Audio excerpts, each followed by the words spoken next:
Psalm 37. Fret not yourself because of evildoers. Be not envious of wrongdoers, for they will soon fade like the grass and wither like the green herb. Trust in the Lord and do good. Dwell in the land and befriend faithfulness. Delight yourself in the Lord, and he will give you the desires of your heart. Commit your way to the Lord. Trust in him, and he will act. He will bring forth your righteousness as the light, and your justice as the noonday. Be still before the Lord and wait patiently for him. Fret not yourself over the one who prospers in his way, over the man who carries out evil devices. Refrain from anger and forsake wrath. Fret not yourself. It tends only to evil. For the evildoers shall be cut off, but those who wait for the Lord shall inherit the land. In just a little while, the wicked will be no more. Though you look carefully at his place, he will not be there. But the meek shall inherit the meek shall inherit the land and delight themselves in abundant peace. The wicked plots against the righteous and gnashes his teeth at him. But the Lord laughs at the wicked, for he sees that his day is coming. The wicked draw the sword and bend their bows, to bring down the poor and needy, to slay those whose way is upright. Their sword shall enter their own heart, and their bows shall be broken. Better is the little that the righteous has than the abundance of many wicked. For the arms of the wicked shall be broken, but the Lord upholds the righteous. The Lord knows the days of the blameless, and their heritage will remain forever. They are not put to shame in evil times. In the days of famine they have abundance, but the wicked will perish. The enemies of the Lord are like the glory of the pastures. They vanish. Like the smoke, they vanish away. The wicked borrows, but does not pay back. But the righteous is generous and gives. For those blessed by the Lord shall inherit the land, but those cursed by him shall be cut off. The steps of a man are established by the Lord when he delights in his way. Though he fall, he shall not be cast headlong, for the Lord upholds his hand. I have been young and now am old, yet I have not seen the righteous forsaken, or his children begging for bread. He is ever lending generously, and his children become a blessing. Turn away from evil and do good, so shall you dwell forever. For the Lord loves justice. He will not forsake his saints. They are preserved forever, but the children of the wicked shall be cut off. The righteous shall inherit the land and dwell upon it forever. The mouth of the righteous utters wisdom, and his tongue speaks justice. The law of his God is in his heart. His steps do not slip. The wicked watches for the righteous and seeks to put him to death. The Lord will not abandon him to his power or let him be condemned when he is brought to trial. Wait for the Lord and keep his way, and he will exalt you to inherit the land. You will look on when the wicked are cut off. I have seen a wicked, ruthless man spreading himself like a green laurel tree, but he passed away, and behold, he was no more. Though I sought him, he could not be found. Mark the blameless and behold the upright, for there is a future for the man of peace. But transgressors shall be altogether destroyed. The future of the wicked shall be cut off. The salvation of the righteous is from the Lord. He is their stronghold in the time of trouble. The Lord helps them and delivers them. He delivers them from the wicked and saves them because they take refuge in him.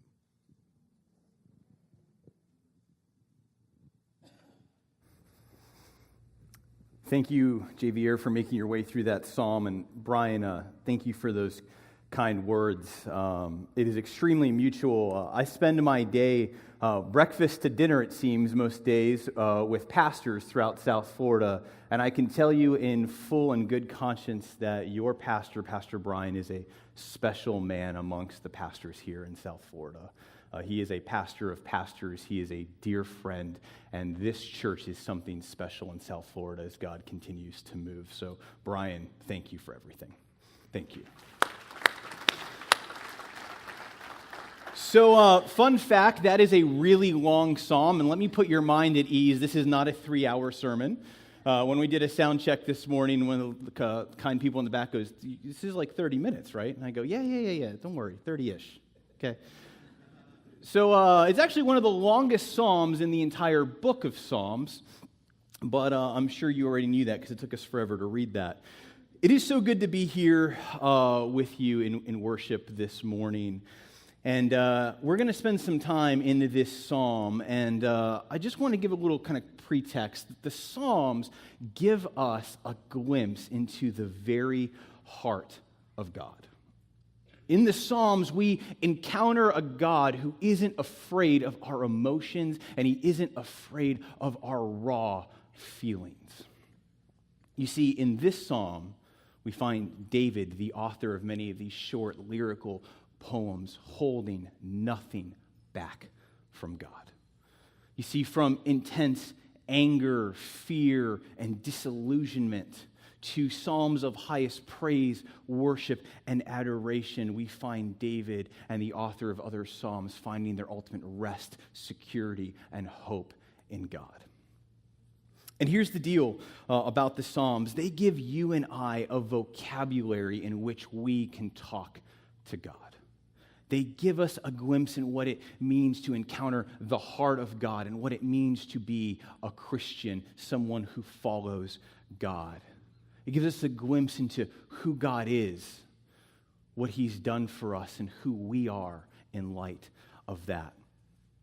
And in Psalm 37, we have a rather unique occurrence in the book of the Psalms. Most Psalms are addressed directly to God, but here in Psalm 37, we find King David, the author of this specific psalm, well, he's talking to his people. He's talking to the people of Israel, and he's talking to them very passionately and very gently, opening up his heart as he talks with them. So with that as our context, let me pray for us, and let's jump in. Our Father and our God, we greet you this morning as people who wrestle with you daily. Father, I personally greet you this morning as someone who wrestles with your goodness, with your fairness to me in my own life at times. Lord, I pray that no matter what our stories are, no matter what we're dealing with this morning, as we sit here, would you gently reorient our hearts and our minds back to the way that you have created us to be. Lord, would these words be our words, and would the wisdom that David is imparting here be the wisdom that we live our lives by? We ask this in your name. Amen. Hey, so I may date myself here, but does anybody remember that Bobby McFarlane song, you know, that one-hit wonder, Don't Worry, Be Happy? Everybody? See, Adam, I'm so sorry. I will never sing for you again. I will never be on the worship team. I promise. But if you remember that song, in a certain sense, this is what the psalm is getting at. David is saying, don't fret, don't be anxious, be happy.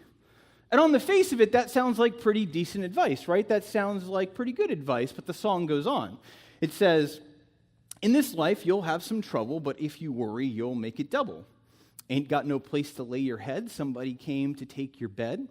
The landlord says your rent is late, and now he may have to litigate. But don't worry, be happy. Hey, Bobby, what are you talking about, man? You're homeless and you're getting sued. Like, you should worry about that, right? Like, that just makes a lot of sense to worry about. But what David's getting at here is he's looking at the world around him, and he's talking to some people, he's talking to his people who are trying to square what they're seeing around them with their belief in God. He's trying to help his people understand that they're seeing people all around them without faith and without morals prospering. Their lives are seemingly going so well, but God's people are really struggling and hurting. What the psalm refers to as the righteous, those who know and love God. We get the sense that in this psalm, their lives aren't working at all. Get the sense that they're just not winning. They're looking at the world around them and they're saying, this is not fair. Doors are closing in their face.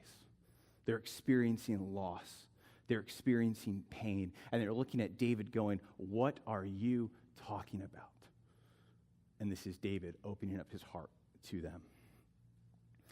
So this psalm, I actually called Brian earlier in the week, and I go, in God's providence, he would have it that I chose this psalm to preach, because I have had a really can't win week.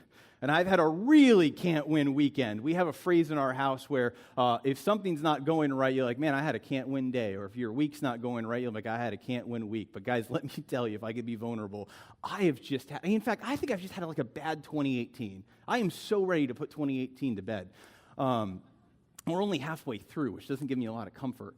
So we had been dealing with, since the beginning of the year, some significant water damage in our house. The shower pan had been leaking for years before we bought our house, and it ended up just creating a big problem, and we're down with our insurance company. I haven't been able to use my master shower in over 6 months. My poor neighbors, I'm using my outdoor shower. Sorry if you're my neighbor listening to this. I'm very sorry, but hey, you got to do what you got to do. So we've been dealing with that, and then this weekend, in the middle of the night, I just hear water coming out of both of my bathrooms. And I'm like, well, that's strange. So I get up, and sure enough, both toilets were just overflowing with water.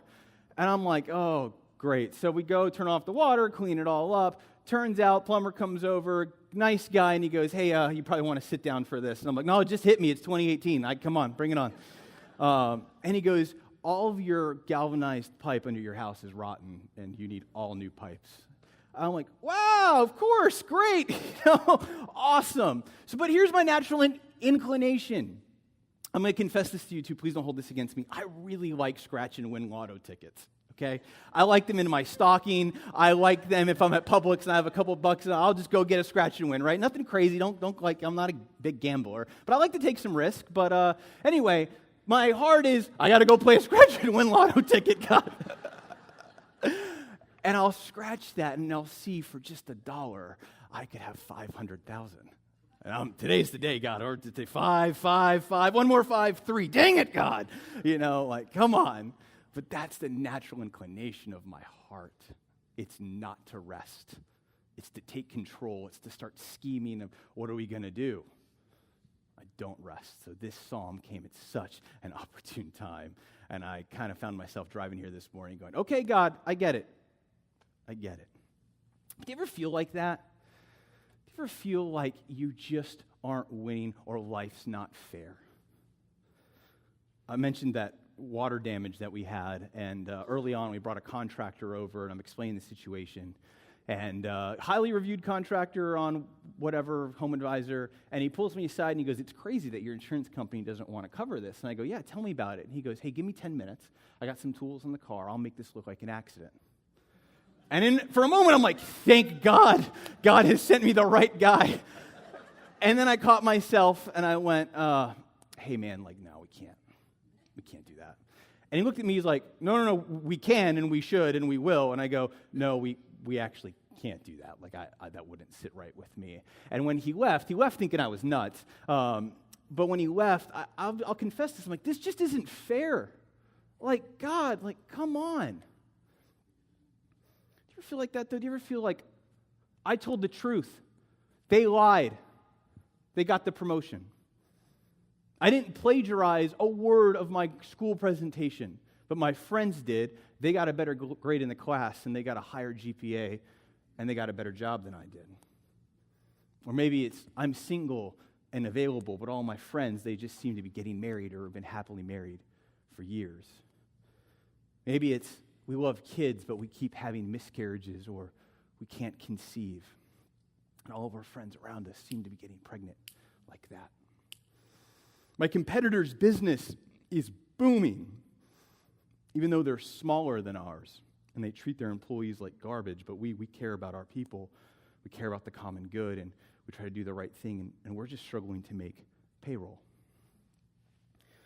Or maybe you sit down and you look at your personal finances and your budget, and you go, man, if I didn't write this check to the church this week, if I didn't write this check to charity, I could drive that new car that my neighbor just got. I make that kind of money.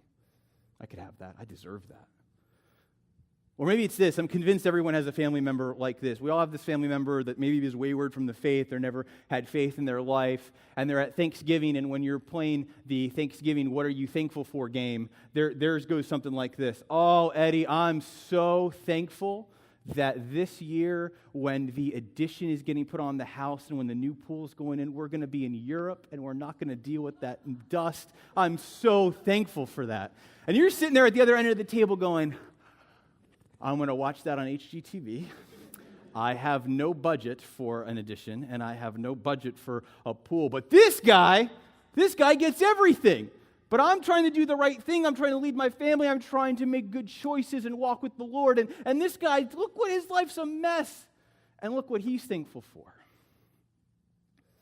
See, in light of all this unfairness, Eddie, you're telling me not to worry? You're telling me not to have anxiety? Get out of here.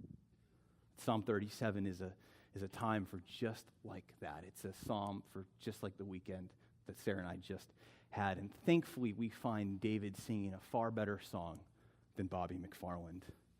You see, David is in his latter years of life. He's seen it all. He's been king of Israel. He's had super highs and he's had super lows. He's had a big public moral failing. He's been a murderer. He suffered consequences for those sins. And he's walked with God. He's repented continuously in his life. And he's walked with God for decades. And now he's telling his people in a real gentle, what I'd like to imagine, just a really gentle fireside chat. He's inviting his people in and saying, come here. Let me share a thing or two about what I've seen and what I've witnessed in my life. He's saying, let me tell you about who God is, what I have seen him do, and how that's impacted my life and my role as king and my role as someone who has walked with God for decades. You see, he doesn't come in here with some cheap platitude or Pinterest meme. The last thing I need right now for my weekend is a Hallmark card. And the last thing that you and I need as we struggle and as we wrestle with God is a cheap Pinterest-type meme or a platitude. David comes in here and he says, the key to a life of happiness, a life of peace away from worry, has everything to do with who God is, what he's done for us, and who we are in light of that, or what that means for us here this morning in 2018 in North Lauderdale this Sunday. So that's going to be our roadmap for this morning, those 3 points if you're someone who likes to take notes. Who God is, what he's done for us, and who we are in light of that, or what that means for us this morning. I find it interesting that the first direction David points us to in the midst of unfairness and worry is to look up and to trust, to believe in who God is and what he has done for us. Listen to what he says. He says, do not fret. Trust in the Lord, delight in him, be still and wait patiently for the Lord. And I can only imagine the internal voices that must have been going on through the people that were listening to David share this wisdom, because it would sound much like my own internal voices when I encounter this psalm and many of the psalms. I bet you his people were thinking something like this. David, what are you talking about? You're not even making sense to me. Maybe you've been king for just a little too long and lived in your little kingly place, but you're not in tune with our realities. Are you even paying attention? Are we looking at the world the same way? What do you mean don't fret? What do you mean don't worry? Let me tell you something, David. This whole belief in God thing, this whole being God's people thing, well, it's just not working. Can we just be real, David? It's not working for me. It's not working for us because, hey, David, who's home? Look around. Everyone that is not with God, who isn't God's people, their lives are going great. Look, they got new cars. Their house pipes aren't falling apart.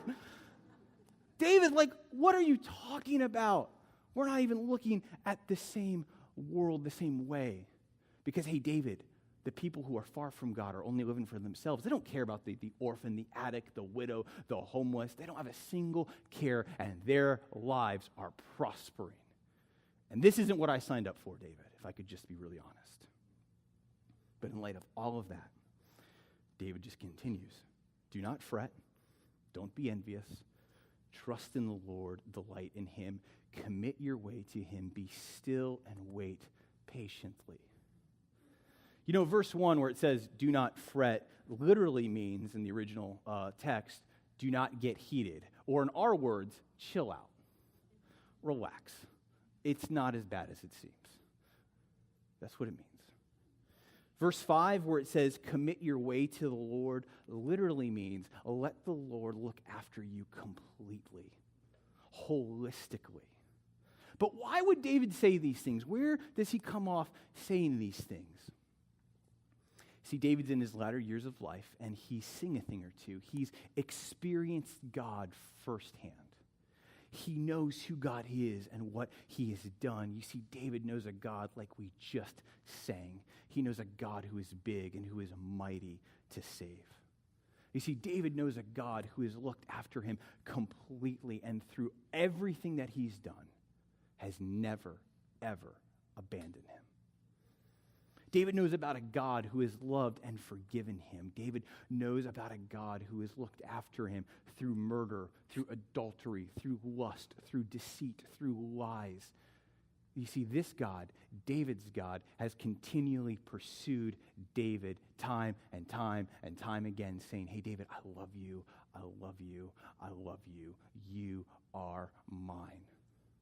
You're mine. You've put your faith and your trust in me.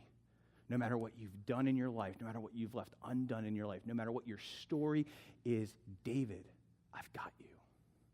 Rest. Let me look after you completely, holistically. Be patient.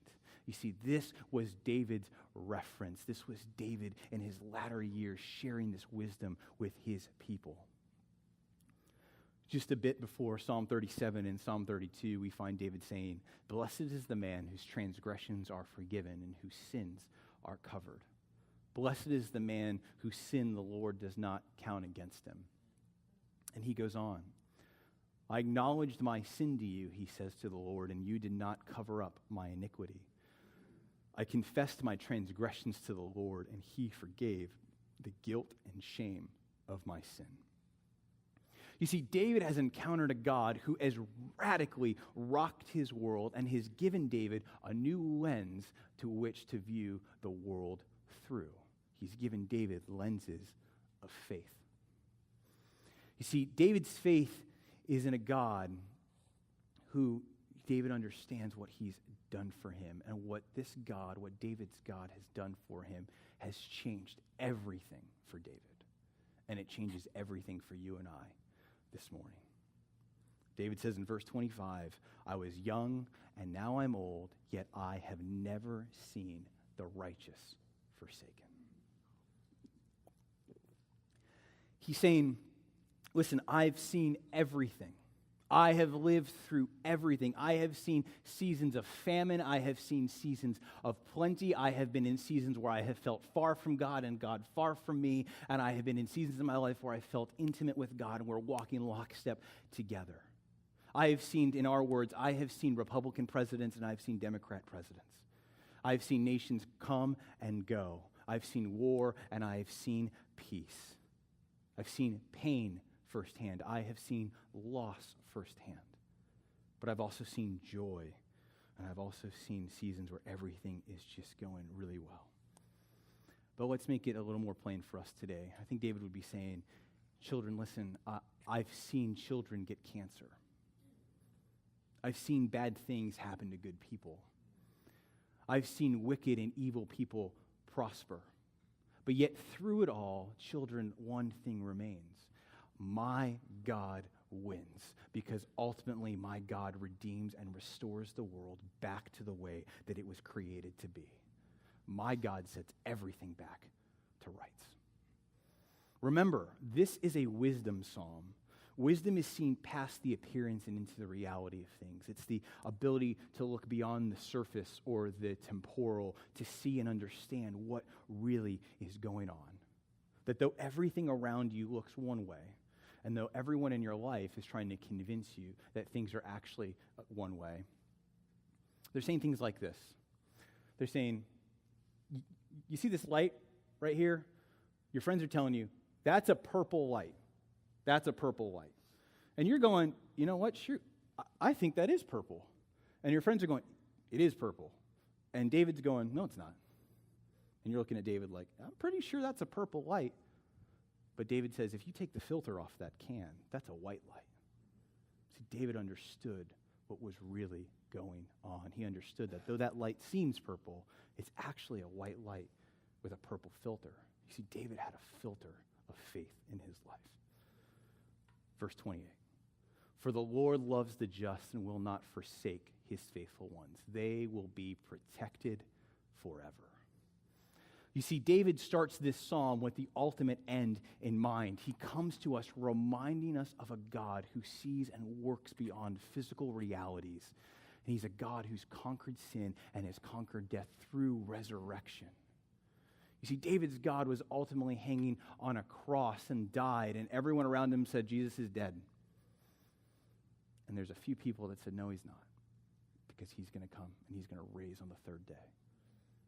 See, people understood that because they had a lens of faith, and that was David's God. David's God is a God of resurrection and restoration. David's God is one who will not forsake his people, no matter how hard life may seem, no matter how great the pain of their realities may be, no matter what they've experienced in their life, they will be protected forever, or as our psalm also says, they inherit the land. You notice how that phrase keeps coming back around in that really long psalm, this whole idea of inheriting the land. It says, those who hope in the Lord will inherit the land. The meek will inherit the land. Those who the Lord blesses will inherit the land. The righteous or the just will inherit the land. So who are we in light of this psalm? We are a people who inherit the land. What David is getting at here is he's gently reorienting his people's hearts and minds, and he's gently reorienting our hearts and minds. And he's reminding us that God has an upside-down economy. That those who walk in faith, that those who walk in the ways of the Lord are the ones who end up ultimately winning in the end. Does that mean that life will always be easy for us here on earth? No, it doesn't mean that at all. Does that mean that we won't experience tremendous amounts of pain and loss and difficulty? No. But what David is saying here is, be still and wait patiently for the Lord. And this word wait is a really interesting word. It doesn't mean this. It doesn't mean tapping your foot and looking at your watch and going, all right, God, any time now. It doesn't mean that. That word literally means to wrestle, to wait in tension, like a really wound rope. To wrestle with God, to wait in tension with him, to go back and forth with him, to share openly with him, to wait when it's easy and when it's hard, to wait even though it all seems for naught, to wait even though it all seems lost, to wait through the pain, through the worry, and through the unfairness. Put your hope in the Lord. About 4.5 years ago, this really came to bear in our lives as a family. Our first daughter, Anna, was born extremely premature. And, you know, there's all the emotions that go with having your first child. We're in there. We had to have an emergency C-section, and you're looking at this tiny little, not even 4-pound baby, and you're pleading with God in an incubator, please don't let her die.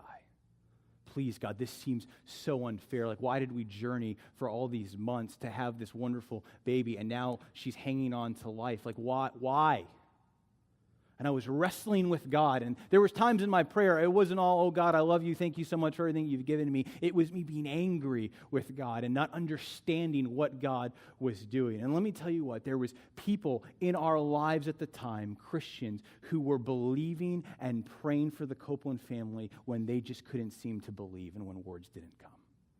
They were reminding us that God had an upside-down economy, that ultimately, no matter what the outcome was, both positive and negative, that God would ultimately win in the end. And that was so hard. And thankfully, the Lord saw fit to give us Anna. Now she's a perfectly healthy, beautiful 4.5-year-old girl filled with life and energy. But in the time, it didn't seem like that was going to be the outcome at all. Put your hope in the Lord, because to hope in anything else would be like the grass and flowers that will soon wither and die away. Put your hope in the Lord, because in the end, people who put their hope and faith in the Lord, they what? They inherit the land. And this word land literally translates earth. And it's used throughout the New Testament. It's used in Matthew 5 in Jesus' famous Sermon on the Mount, where he says, "Blessed are the meek, for they will inherit the earth."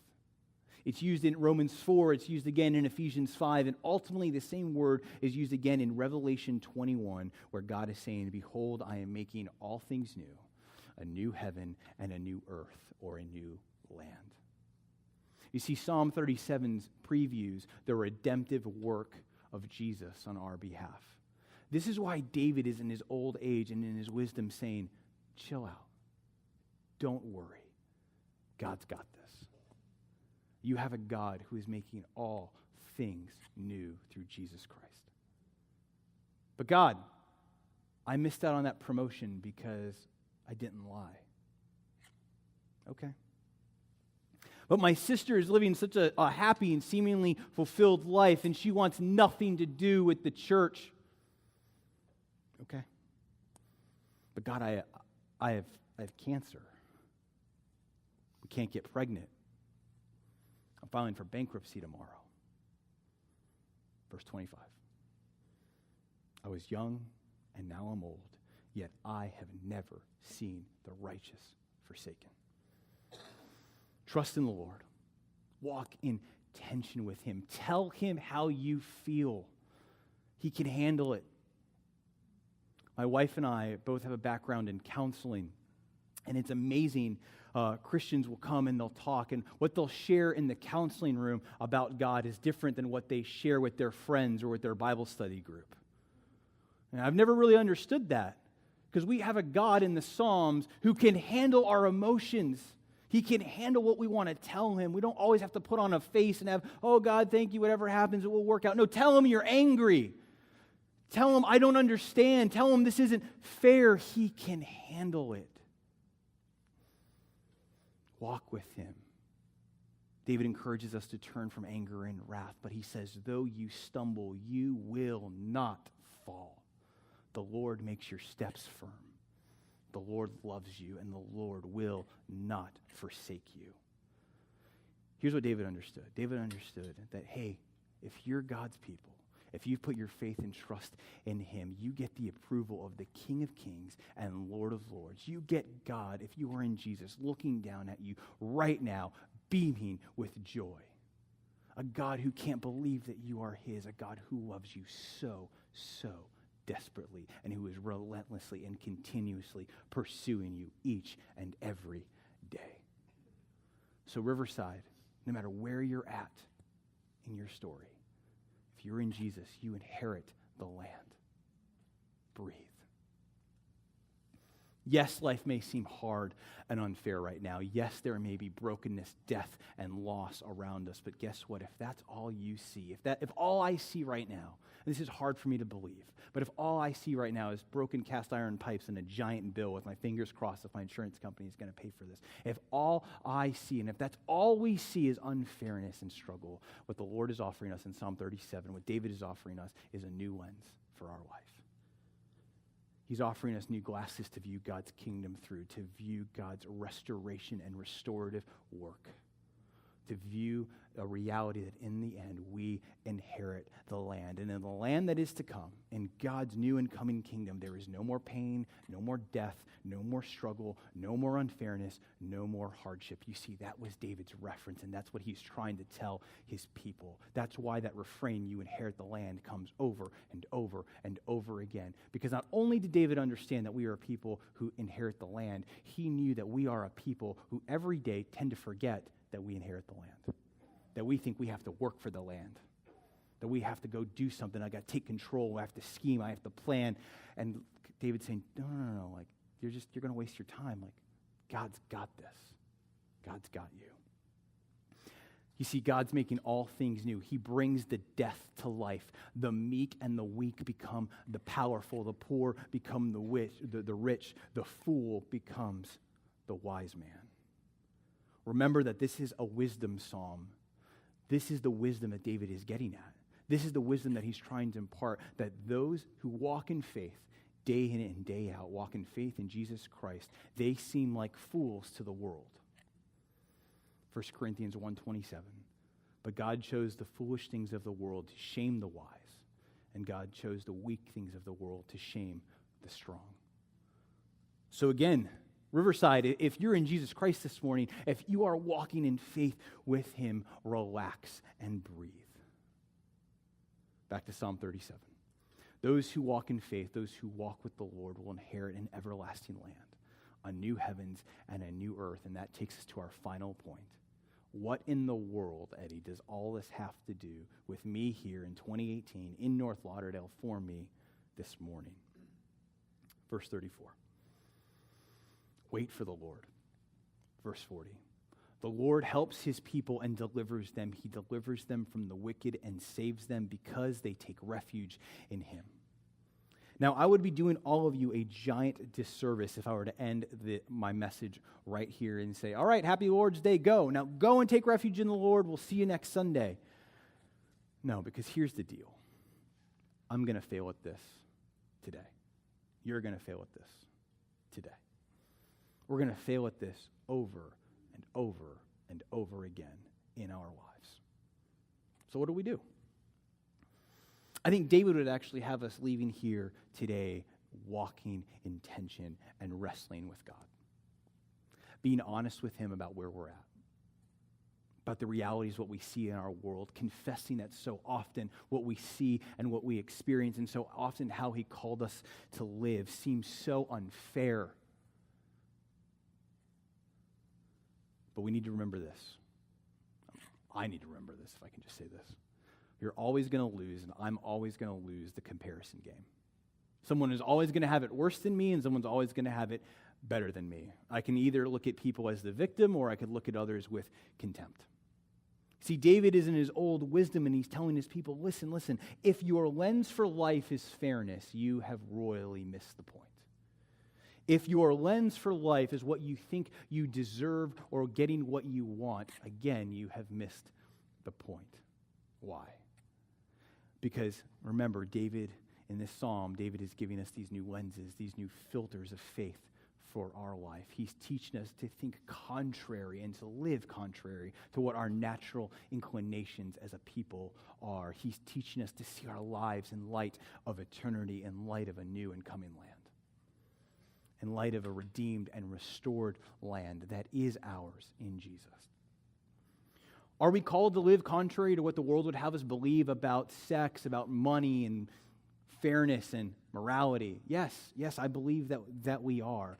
But why? Because we are a people of the King. We are God's people. And we are called and we are uniquely gifted to preview the realities of this new and coming kingdom right here, right now, in Fort Lauderdale, in North Lauderdale, in South Florida. We are called to preview this new and coming kingdom by the way that we live our lives, by the way that we view the world, by the way that we react when a contractor comes and says, let me make this look like an accident. By the way that my head starts to rush about all the things that I could start to liquidate or sell or scheme to pay for the pipes. God's saying, relax. Preview my kingdom. In the end, the world may think we're fools, but in light of eternity, I believe that we are the wise. And how does this all make sense? Where does David get off saying all of this stuff? Because David's God, the God that he's referring to over and over again in the Psalms, our God, the creator of the universe, loves us so much. He loves us more than we could ever dare dream or imagine. He loves us more than we could comprehend, and he knows us intimately. He knows that the desire of my heart is to scratch that lotto ticket saying, today is the day. He knows that's how I'm wired. He knows your biggest dreams, and he knows your darkest secrets and your biggest sins. You see, no matter what you've done in your life, no matter what you have left undone, if you've put your faith in Jesus, he's redeemed you. He's restoring you, and he's gently reorienting your mind day in and day out that he is with you and that he is for you, and that slowly and surely he's setting the world back to the way it was intended to be. He knows that we're going to mess this up. He knows that I really want to hit that $500,000 scratch and win one day. And you know what? I know it's not going to happen, but I'm going to keep trying.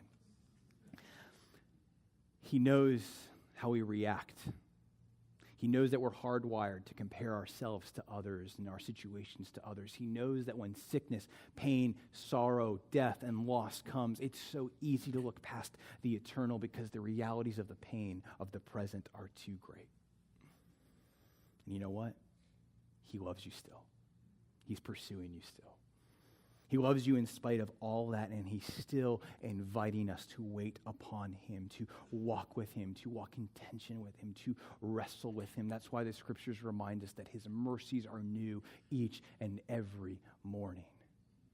He's inviting you to talk with him, to wait upon him. So, Riverside, as we leave this morning, let's rest in the fact that in the end, those who take refuge in the Lord will inherit the land. A new and everlasting kingdom, a kingdom without pain, without fear, and without worry.